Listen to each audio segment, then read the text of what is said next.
Boa noite, meus irmãos. Sejam todos bem-vindos à Casa de Oração Círculo da Luz. Todos nós que aqui viemos em busca de algo. Cada um sabe de si. Cada um sabe das suas dores. Cada um sabe o que tem que vencer. Quais os sentimentos, quais os obstáculos. Mas Deus, que é nosso Pai, que é amor, que é misericórdia, e concede a todos nós a mesma oportunidade. Cabe a nós a boa vontade de se comprometer com a nossa caminhada. E hoje, meus irmãos, neste momento, é um momento abençoado, porque nós estamos um pouco diferentes. Não nos preocupamos somente com as coisas da matéria. Se todos nós estamos aqui, nós acreditamos na espiritualidade, acreditamos na eternidade do Espírito. Acreditamos que a vida na Terra é uma passagem. Então, meus irmãos, aproveitando este momento de dádiva, vamos nos unir num só pensamento, pedindo à espiritualidade amiga, que é responsável por esta casa de oração, por todos os nossos amigos protetores, que nos amam e velam por nós e querem que nós tenhamos sucesso na nossa caminhada para vencermos as nossas dificuldades e as nossas inferioridades. Agradeçamos a Deus. E na certeza desse amparo, nós iniciamos os trabalhos desta noite com a prece que o Mestre Jesus legou à humanidade. Pai nosso que estais nos céus, santificado seja o vosso nome. Venha a nós o vosso reino, seja feita a vossa vontade, assim na terra como no céu. O pão nosso de cada dia nos dai hoje. Perdoai as nossas ofensas, assim como nós perdoamos a quem nos tem ofendido. E não nos deixes cair em tentações. Livra-nos de todos os males. Que assim seja, Senhor. E hoje é quinta-feira, é um trabalho especial, trabalho de desobsessão coletiva, em que os médiuns estão trabalhando nas salas lá embaixo, e a espiritualidade atuando de uma maneira intensa para o socorro, o amparo a todos os nossos irmãos encarnados e desencarnados. Mas nós, para exercermos a caridade em benefício dos nossos irmãos, neste momento, vamos nos dirigir aos nossos lares em pensamento, percorrendo cada peça, para que a espiritualidade possa nos auxiliar neste trabalho, mentalizando cada pessoa que convive lá conosco, os nossos familiares, se alguém nos ajuda nas tarefas domésticas, enfim.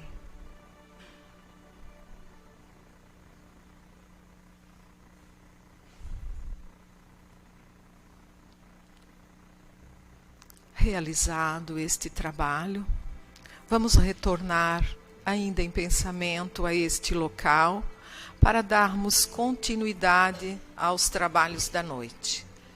Agradecidos por isso. Do capítulo 19 A fé transporta montanhas. Poder da fé. Quando ele veio ao encontro do povo, um homem se lhe aproximou e, lançando-se de joelhos a seus pés, disse: Senhor, tem piedade do meu filho, que é lunático e sofre muito, pois caiu muitas vezes no fogo e muitas vezes na água. Apresentei-o aos teus discípulos, mas eles não o puderam curar. Jesus respondeu, dizendo: Ó raça incrédula e depravada, até quando estarei convosco? Até quando vos sofrereis? Trazei-me aqui esse menino. E tendo Jesus ameaçado o demônio, este saiu do menino, que no mesmo instante ficou são. Os discípulos vieram então ter com Jesus em particular e lhe perguntaram: Por que não podemos nós outros expulsar esse demônio? Respondeu-lhes Jesus: Por causa da vossa incredulidade. Pois em verdade vos digo, se tivesseis a fé do tamanho de um grão de mostarda, diríeis a esta montanha: transporta-te daí para ali, e ela se transportaria, e nada vos seria impossível. Mateus, capítulo 17, versículo 14 a 20. Bom, meus irmãos, a mensagem da noite nos fala da importância da fé. A fé fundamentada na confiança e na certeza, na segurança. Quem é inseguro, a fé é frágil, é fraca, não acredita que é possível vencer as dificuldades. Quando Jesus fala da pouca fé que os seus apóstolos tiveram e que não tiveram sucesso diante do socorro daquele menino, ele está falando na crença, na confiança, na certeza.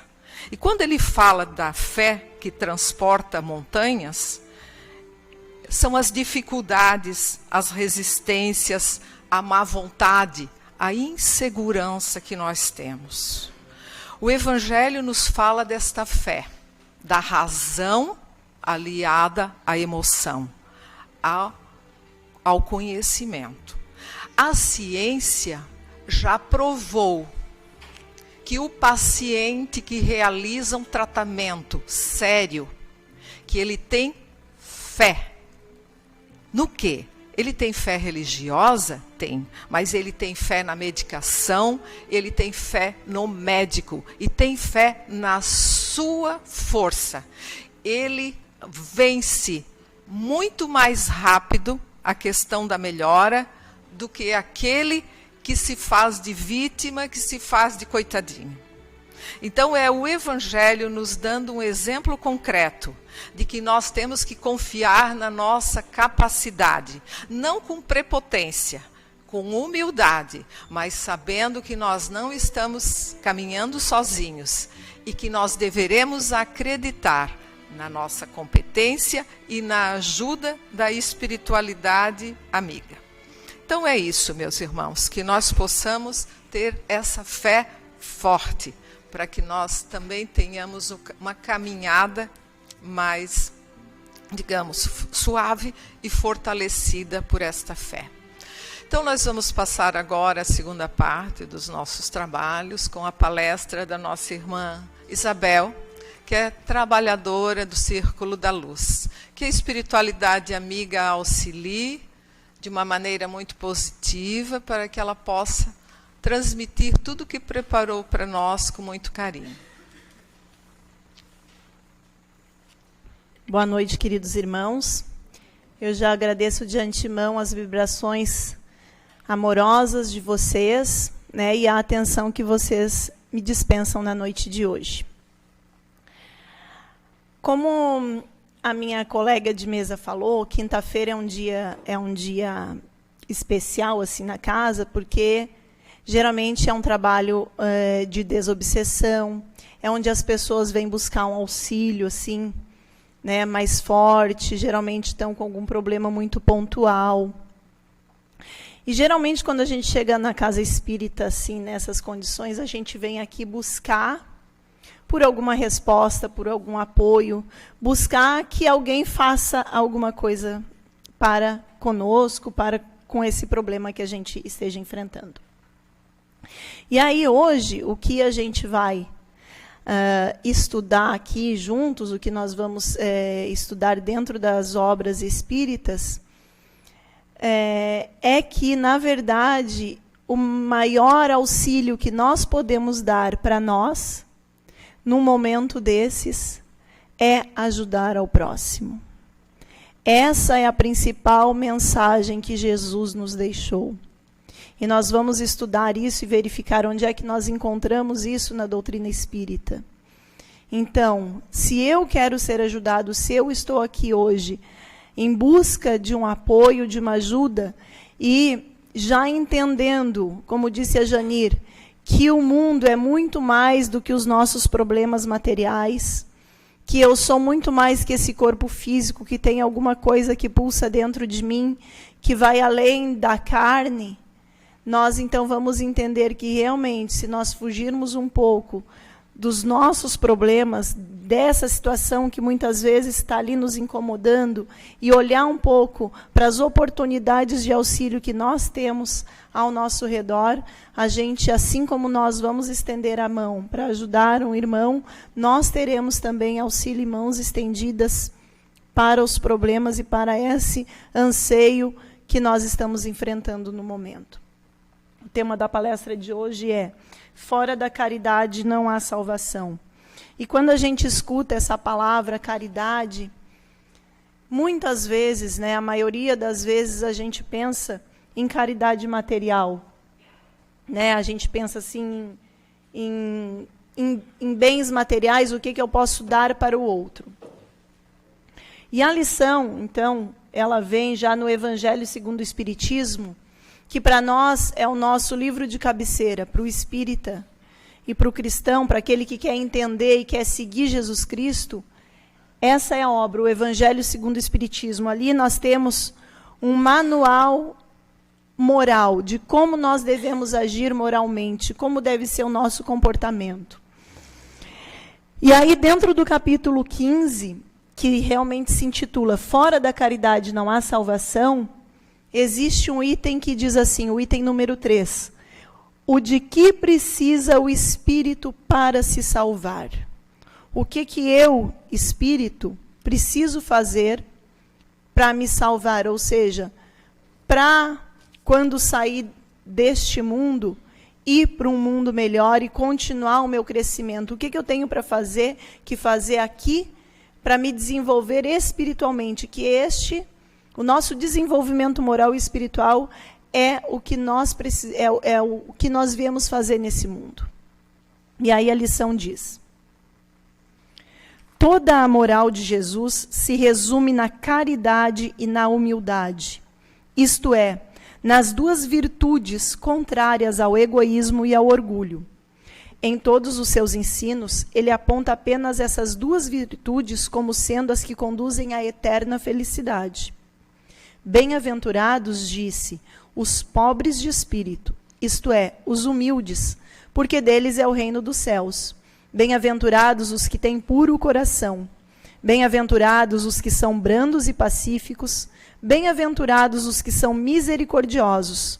Amai o vosso próximo como a vós mesmos. Fazei aos outros o que quereríeis vos fizessem. Amai os vossos inimigos, perdoai as ofensas, se quiserdes ser perdoados. Praticai o bem sem ostentação. Julgai-vos a vós mesmos antes de julgardes os outros. Humildade e caridade. Eis o que não cessa de recomendar e o de que dá Ele próprio, Jesus Cristo, o exemplo. orgulho e egoísmo, eis o que não se cansa de combater. E não se limita a recomendar a caridade. Põe-na claramente e em termos explícitos como condição absoluta da felicidade futura. Aqui, então, está dizendo que Jesus deu o exemplo e recomenda explicitamente a sermos caridosos como condição absoluta da felicidade futura. A felicidade futura, ou seja, aquela felicidade que nós encontraremos quando deixarmos este mundo. Mas a gente pode trazer isso também já para a nossa condição de agora.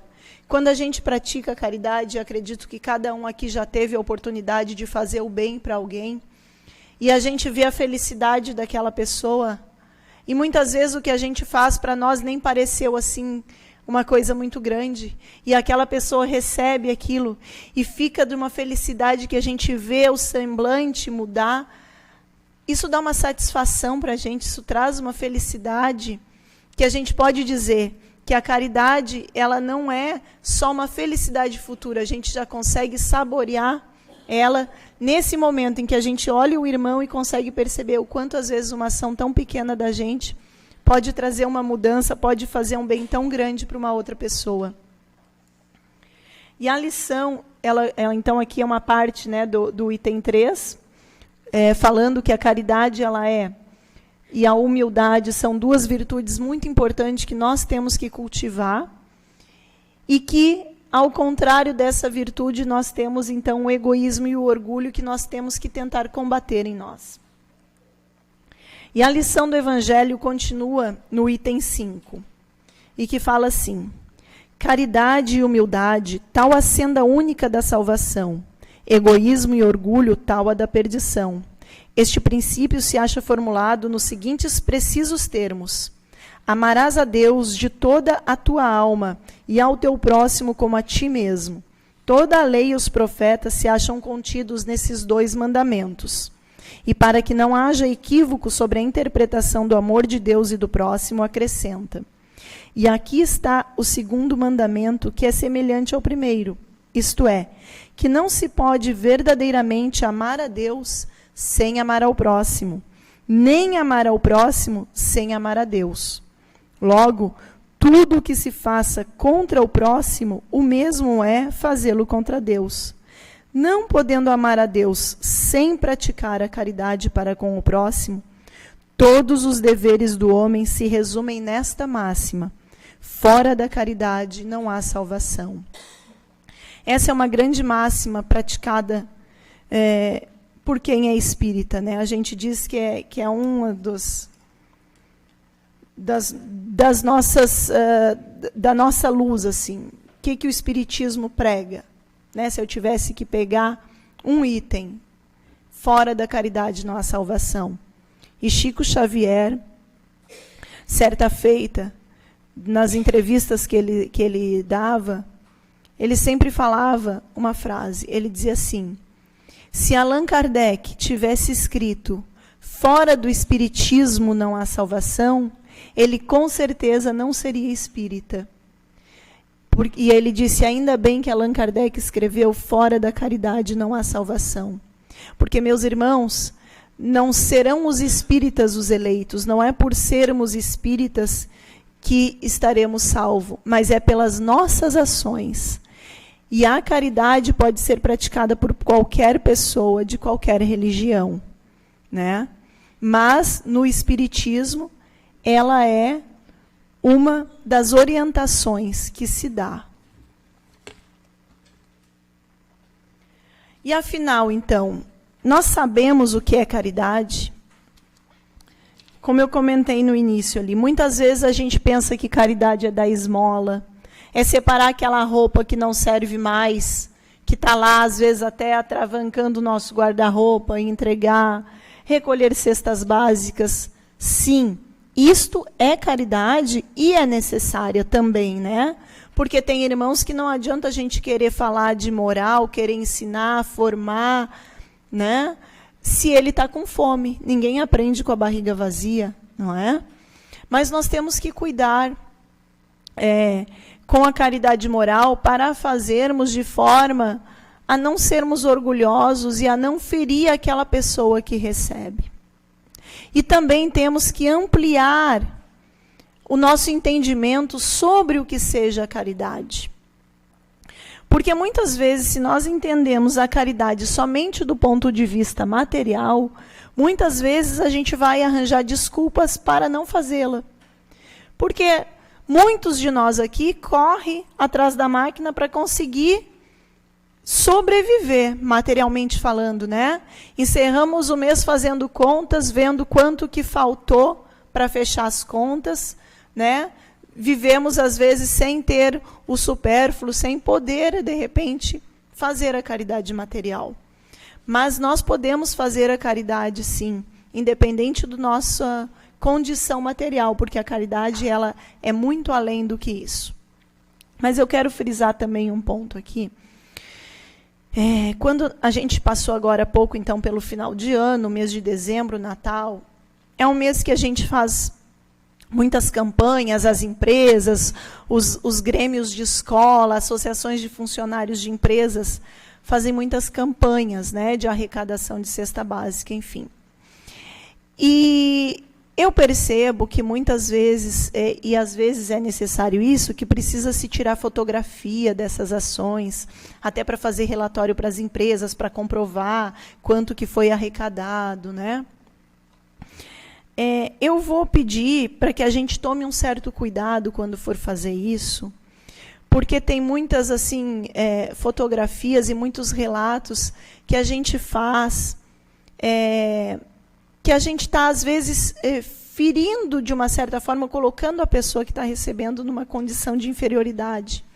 Por exemplo, a pessoa vai lá buscar a cesta básica e a gente quer que ela pose pegando a cesta básica. E quando eu fui pesquisar imagens para fazer os slides, a gente coloca ali no Google Imagens e põe a palavra-chave que a gente quer, a gente vê o aspecto da pessoa. Então, a pessoa que precisa, muitas vezes, ir até um local para pegar uma cesta básica, já faz isso com certo sacrifício, e, às vezes, é uma humilhação, está ali, pode tirar uma foto. Então, quem aqui trabalha em empresas, que faz esses eventos, né, que faz essas campanhas que são muito necessárias, mas que a gente tenha cuidado com isso. Então, que a gente faça, então, da equipe que arrecadou, junto dos alimentos, né, mostrando assim a equipe que arrecadou, mostrando quanto de alimento foi arrecadado, mas que a gente tenha essa sensibilidade de não expor as pessoas nessa condição de necessidade, né? Então, assim, o que é caridade? O Espiritismo e Allan Kardec nos orientam a ser caridosos, mas será que eles nos ensinam o que é, afinal, a caridade? No Livro dos Espíritos, o Livro dos Espíritos é um livro que também foi psicografado por Allan Kardec, que ali tem o que vocês imaginarem de assunto, ali tem pergunta e resposta. E, na pergunta 886, o Allan Kardec justamente perguntou: qual o verdadeiro sentido da palavra caridade? Como é que Jesus a entendia? E aí os espíritos respondem: benevolência para com todos, indulgência para as imperfeições alheias e perdão das ofensas. Não tem uma única palavra ali sobre dar alguma coisa para alguém. O sentido da caridade é muito mais amplo e está acessível a todas as pessoas. Vejamos, então, o que é cada um desses 3 itens. Benevolência para com todos é a bondade para com todos, independente. Se chegar uma pessoa aqui e não é espírita e vier buscar um apoio, um auxílio na casa espírita, ela vai ter, né? Por que diz a bondade ativa?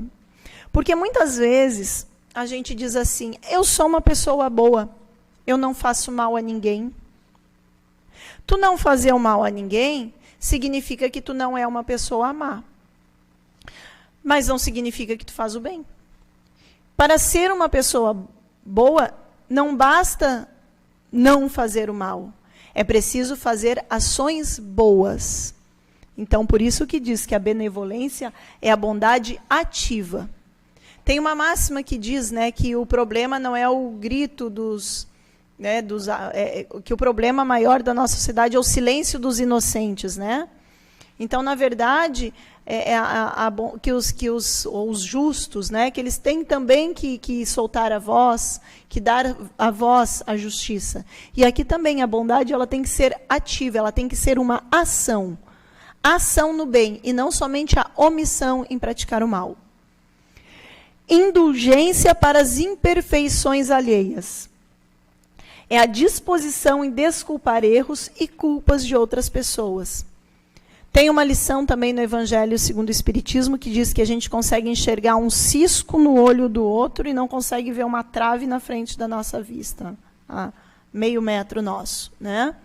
Então, que a gente desculpe, perdoe, não fique ali cutucando a pessoa, mostrando os erros, né, dela. Que a gente tenha, então, essa disposição em desculpar os erros das outras pessoas. E o perdão das ofensas, que estaria ligado à indulgência, que seria uma indulgência sem guardar ressentimentos. Porque muitas vezes a gente pode ter a indulgência e desculpar o erro e tal, e fica remoendo aquilo. E fica ali, né? Ah, mas a tua hora vai chegar. Tu não fez nada, tu não falou para a pessoa, né? Tu fez de conta ali que desculpou, não apontou o erro, mas por dentro tu tá assim. Não, só espera. Porque o perdão mesmo, ele é sincero, ele vem do coração, né? Ele não fere o amor próprio, não adianta tu desculpar, tu teve indulgência na hora e daqui a pouco, há 2, 3 meses, quando a pessoa faz de novo, tu vai lá e... Ou seja, tu não perdoa de coração. E isso é muito difícil, é um exercício que a gente tem que fazer, mas que é necessário, que a gente trabalhe isso dentro da gente.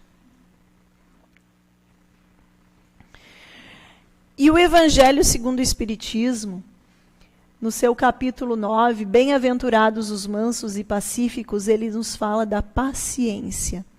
E a Maria Esther, quando estava lendo ali, fazendo a leitura das mensagens, uma das mensagens falava justamente sobre isso. Dizia, se você trabalha com o público, né, tenha paciência, porque muitas vezes a pessoa chega já mal educada para falar com quem vai atender. Então, a paciência, meus irmãos, é uma forma de caridade, veja só. Nesse item 7 ali do capítulo 9, no Evangelho segundo o Espiritismo, fala assim, o título é A Paciência.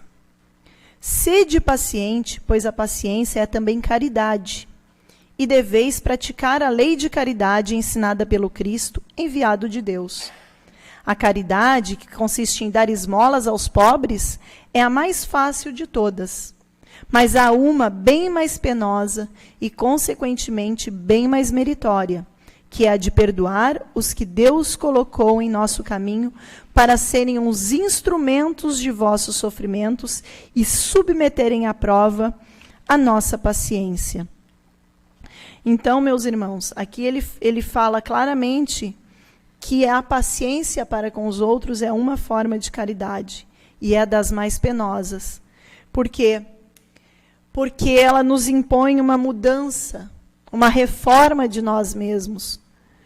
Porque hoje nós vivemos assim como um fio desencapado, né? Eu não sei se é essa correria do dia a dia, mas a gente anda impaciente com tudo. E se nós começarmos a vigiar as nossas ações e os nossos atos, a gente vai ver quantas possibilidades diárias de praticar a caridade nós teremos só se nós pegarmos a paciência como mote do nosso comportamento. É no trânsito. No trânsito mesmo, nossa, é um arcabouço de possibilidades da gente estar praticando a paciência. No nosso relacionamento pessoal com o marido, a esposa, o noivo, o namorado, enfim, no nosso relacionamento íntimo. Na família, independente, com os filhos. E aqui fala que essas pessoas que nos tiram a paciência são instrumentos que Deus colocou no nosso caminho para o nosso próprio crescimento pessoal. E podem crer, meus irmãos, na família é onde está a nossa maior escola, é a nossa maior bênção, ao mesmo tempo também que é o nosso maior calo. A família é a reunião de espíritos que já vêm junto em outras encarnações, e que não é por acaso que ali estão. Então, ali é o berço de nós praticarmos a nossa maior caridade, e é uma caridade que não é para com o outro, é para conosco, porque disso depende a nossa evolução espiritual. Ali também é no atendimento ao público, é quem, dentro do nosso ambiente de trabalho, praticar a paciência. Eu trabalho com atendimento ao público, sou funcionária pública, aí vocês imaginam, né? Funcionalismo público que está sempre assim com a nossa estrutura precária, falta de pessoal, trabalho acumulado. Então, as condições de trabalho que nos impõem já não facilitam com que a gente esteja assim já de bom humor. E eu busco fazer esse exercício assim, de pensar essa pessoa que está ali nos buscando, seja num atendimento de serviço, seja na compra e venda, para nós que vamos atender, é mais um de dezenas, quem sabe, que nós vamos atender naquele dia, né? Mas para aquela pessoa, muitas vezes, nós somos a única fonte de resolução do seu problema. Às vezes, seja no comércio, ela já buscou aquilo que ela quer comprar em várias outras lojas e não achou, e é ali que está a última esperança. Seja atrás de um serviço, muitas vezes bate em quantas portas. E, infelizmente, a gente vê dentro dos serviços públicos, muitas vezes, um querendo empurrar para o outro se livrar do problema, né? Então, que a gente tenha essa consciência do trabalho que a gente desempenha e da importância que tem o nosso trabalho. O trabalho é uma outra fonte, não só de riqueza material e de forma de nos mantermos financeiramente, mas é através do trabalho também que a gente deixa a nossa marca, a nossa contribuição nesse mundo. E as pessoas que buscam, né, o nosso labor, são esses também enviados de Deus para nos auxiliar, né? E que a gente possa olhar naquela pessoa, se fosse a minha mãe que estivesse buscando um serviço, ou alguém que eu amo, como é que eu gostaria que uma pessoa tratasse ela? A gente se colocar um pouco no lugar do outro, isso é uma prática da caridade, e que a gente pode estar levando no nosso dia a dia, né? Para os jovens aqui que, de repente, estão ainda estudando, né? Fazer isso com um colega, sempre tem aquele colega mais difícil, muitas vezes aquele que é mais isolado na escola, né? A gente está buscando perceber isso, ter essa sensibilidade e está fazendo essa prática da caridade. A caridade, ela também aparece no Livro dos Espíritos, na terceira parte, que é uma parte muito importante, que fala das leis morais. E aí a pergunta 879, Allan Kardec pergunta: qual seria o caráter do homem que praticasse a justiça em toda a sua pureza? O do verdadeiro justo, a exemplo de Jesus, porquanto praticaria também o amor do próximo e a caridade, sem os quais não há verdadeira justiça. Então, é para a gente perceber a importância da caridade, né? Da gente estar atento à caridade, à possibilidade de nós estarmos praticando a caridade e de ampliarmos, então, a nossa visão sobre o que é caridade. E aí, lá no início da lição, os espíritos falavam que a caridade, ela é diferente do egoísmo e do orgulho, que, ao contrário do egoísmo e do orgulho, está a caridade e a humildade. E aí a gente lembra de Jesus, nos últimos minutos do seu Calvário, que ele fala: Pai, perdoa-lhes, porque não sabem o que fazem. Essa frase, nesse momento, e dentro da nossa temática da caridade, ela tem uma profundidade, assim, Porque Jesus não disse, Pai, eu os perdoo. Porque, na verdade, era Ele que estava sofrendo, né, as nossas ações injustas. E Ele não disse, Pai, eu já os perdoei, perdoa-lhes. Por quê? Porque Jesus, Ele não era orgulhoso, Ele não se sentiu ofendido. E muitas vezes, quando nós nos sentimos ofendidos, é porque a gente está colocando o orgulho acima de outros sentimentos, de outras virtudes. Eu costumo pensar assim, que na verdade as pessoas não fazem nada para a gente. Quando alguém assim faz alguma coisa que eu me sinto ofendida, eu costumo pensar assim, essa pessoa não fez nada para mim, ela fez uma ação. Agora, o que ela fez vai depender de mim, isso me afetar ou não. Não depende dela. E só vai me afetar se eu tiver um orgulho muito grande. Para achar que, por que ela fez isso, que eu não poderia estar sofrendo isso. Então, o importante, na verdade, meus amigos, não é o que as pessoas fazem para a gente. É como nós vamos receber aquilo e o quanto nós vamos deixar que aquilo nos ofenda, né? E isso vai depender do nosso grau de orgulho e do nosso grau de humildade. Porque se nós formos pessoas humildes, nós não vamos nos sentir atacados por aquilo. E agora, para descontrair um pouco, eu vou trazer um vídeo do Amigos da Luz. Amigos da Luz é um grupo espírita, eles têm um canal no YouTube, e eles trazem a temática espírita, sempre de uma forma bem humorada. E esse vídeo, ele pega o nome dessa lição, Fora da Caridade Não Há Salvação, e ele coloca, Fora da Caridade Não Há Ostentação. É um vídeo que mostra como a prática da caridade pode se perder dentro da nossa soberba, de acharmos que aquela pessoa que está precisando de ajuda é inferior a nós. E uma coisa muito importante para a gente lembrar também é que nós, enquanto na Terra, seja na Terra ou no mundo espiritual, nós, enquanto espíritos, seja encarnados ou desencarnados, nós temos duas condições de vida. A de ajudar e a de sermos ajudados. Enquanto nós focarmos a nossa visão e pensarmos que nós estamos na condição de ajudar, nós estamos bem. E se nós nos colocarmos nessa condição de ajudar, que nós o façamos, e o façamos bem, para que nós, então, não passamos na condição de sermos ajudados.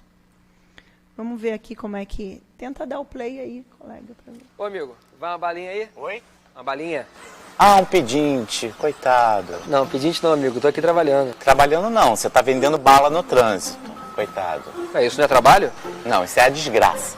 É a fome, a miséria, é a vergonha pública. Coitado. Olha, eu não tenho vergonha de trabalhar não, tá? Nem eu. Eu tô falando de vender bala no trânsito. Isso é trabalho. Amigo aí? Eu tô aqui disposto a ajudar. Eu vou até comprar uma bala. Coitado. Cara, para de me chamar de coitado, cara. Eu só vim aqui te oferecer bala. Se você quer, eu tenho pra te vender. Se você não quer, obrigado e bom dia. Que orgulhoso, que coisa feia, já vi tudo. Foi rico na outra encarnação, fez mau uso da riqueza, agora voltou a ser mendigo. Que mendigo, cara? De que você tá falando? Mas mesmo assim eu vou te ajudar, tá? Eu vou praticar caridade. Cara, caridade é a consequência do amor, irmão. Tá? É aquilo que acontece automaticamente quando você tem amor pelo próximo e quer ver o bem dele. Se você pensa, eu estou fazendo a caridade, nananã, já deixa de ser caridade, irmão. Já é uma outra coisa, entendeu? Tem que ser algo que nasça na sua vontade de fazer o outro feliz. Olha, você está invertendo as coisas, entendeu? Você é o assistido e eu sou o benfeitor. Eu dou dinheiro, eu dou a lição de moral. Quanto é que é essa bala? Cara, faz o seguinte, não precisa comprar nada não, irmão. Valeu mesmo. Ué. É para seus clientes? Que absurdo o seu comerciante, não é esse o seu trabalho? Você deveria saber que o cliente tem sempre razão. Cara, pelo amor de Deus, me diz logo quantas balas você quer e me deixa em paz. Bom, eu poderia comprar esse saco todo aí, todas essas balas aí. Mas aí você ficaria com o resto do dia livre, né? Eu estaria incentivando a sua ociosidade. Então eu vou comprar só uma. Quanto é a bala? Olha, amigo, uma bala só não vendo não, tá? Eu vendo pacotinho 5 por R$1. Tá bom. Então olha só, na hora que eu te der o dinheiro, a gente vai tirar uma selfie aqui, vai. Selfie? É pra eu botar lá no grupo Fora da Caridade Não Há Salvação, vai. Ah, não ficou boa não. Faz uma cara de fome. Não tá parecendo mendigo. Mas eu não sou mendigo. Ah, já sei. Vem cá. Pronto, agora faz o seguinte, dá uma rola pra sujar a camisa, compõe melhor o visual. Você vai me dar outra? Ah, que absurdo, né? A gente dá a mão, a pessoa quer logo o braço, né? Ah, vai caçar um trabalho, vai. Ô, meu... Então, o vídeo é bem humorado, mas traz lições bem importantes, né? Da gente não ter uma soberba, não ter um orgulho de achar que aquela pessoa ali é inferior. E ele fala a questão da caridade de uma forma tão bonita, né? A caridade é uma coisa que vem de dentro de tu querer ver a outra pessoa feliz, de tu querer ver o bem da outra pessoa. E para fazer isso, a gente não precisa humilhar o outro. Então, o que Chico falava? A caridade é um exercício espiritual. Quem pratica o bem coloca em movimento as forças da alma. Então, o convite que eu faço para nós, depois dessa noite de hoje, em que cada um aqui veio buscar uma luz, alguma resposta, é que a gente possa, então, a partir de hoje, buscar fazer esse exercício da alma, que a gente possa, então, aproveitar as oportunidades diárias que surgem da gente estar fazendo a caridade, da gente estar nessa condição, apesar dos nossos problemas, que todos temos, né, e que não são poucos, mas que, apesar disso, a gente possa ser aquela mão que se estende para o próximo. É isso que, como cristão, nós devemos focar. Essa lição que Jesus deixou para nós, e se estamos aqui numa casa espírita, que possamos, então, não só ler e aprender, mas praticar o espiritismo. E a caridade é essa oportunidade. Que cada um que aqui venha volte para casa um pouquinho melhor de quando aqui chegou. E muito obrigado pela atenção de vocês.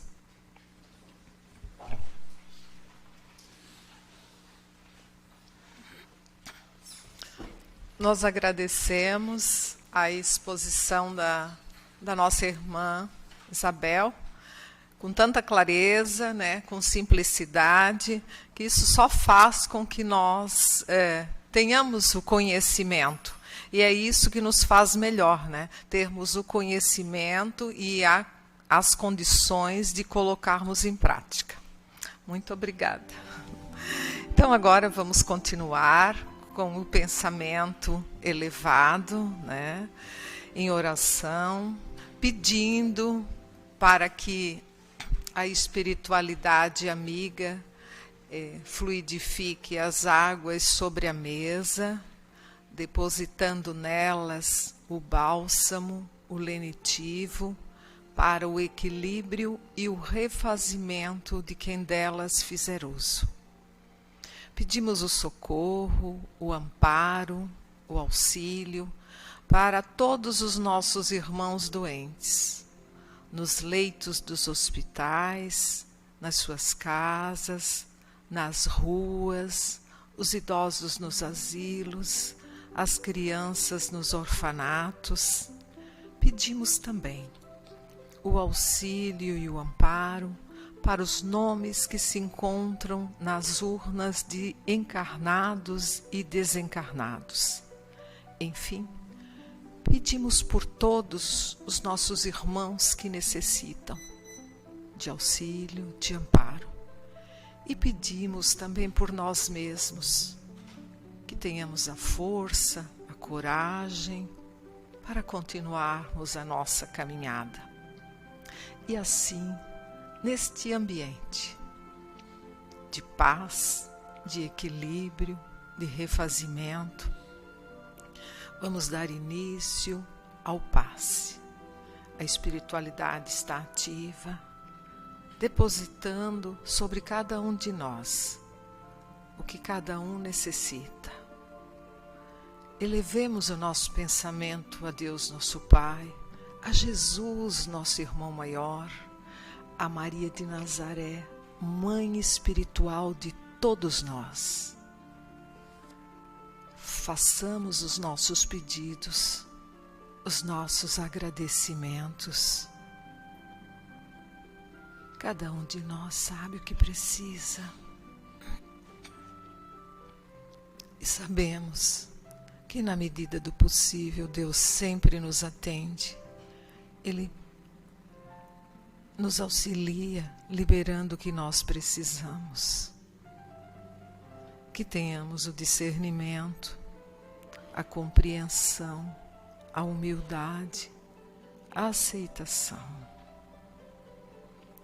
E como foi falado na palestra, a caridade. Caridade para com todos e para conosco. E possamos fortalecer a nossa fé. Porque é ela que faz com que a nossa caminhada seja mais suave. Agradecidos por tudo e por este momento tão sublime, nós encerramos com a prece que o Mestre Jesus nos ensinou. Pai nosso que estais nos céus, santificado seja o vosso nome, venha a nós o vosso reino, seja feita a vossa vontade, assim na terra como no céu. O pão nosso de cada dia nos dai hoje, perdoai as nossas ofensas, assim como nós perdoamos a quem nos tem ofendido, e não nos deixes cair em tentações. Livra-nos de todos os males, que assim seja. Que todos tenhamos um resto de semana abençoado e que todos possam voltar em segurança para as suas casas com muita paz. Boa noite a todos.